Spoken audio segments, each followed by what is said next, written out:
There are now calls to sue China for giving the world this coronavirus that has killed 70,000 people so far and absolutely paralysed the world economy. And China does have questions to answer. They're not just the questions I've raised several times before, like why did China wait weeks to tell the world about this new virus? Why did it punish local scientists who did try to warn us?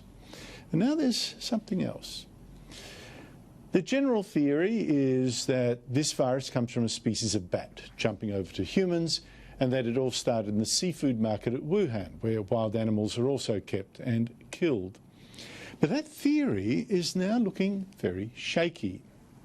For a start, a scholar from the South China University of Technology recently published a paper saying, wait a minute, according to municipal reports and testimonies from 31 residents and 28 visitors, the bat was never a food source in Wuhan and was not sold in that market.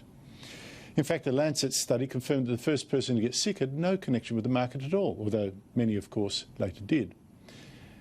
Now, this scholar, who used to be a postdoctoral research fellow at Harvard Medical School, no fool, said maybe the virus came accidentally from researchers in Wuhan who'd been working on bat viruses.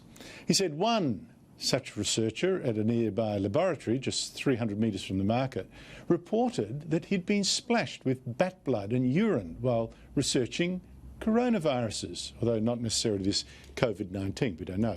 And he was quarantined for 14 days. But this scholar who wrote about all this has since told the Wall Street Journal he's withdrawn his paper because he had no direct proofs.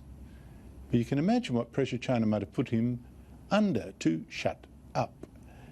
And there's more.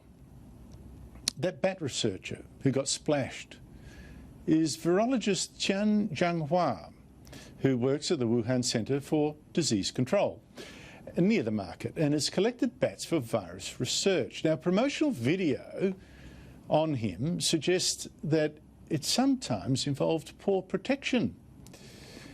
But there is also another virus laboratory a bit further away from the market, which also worked on bat viruses.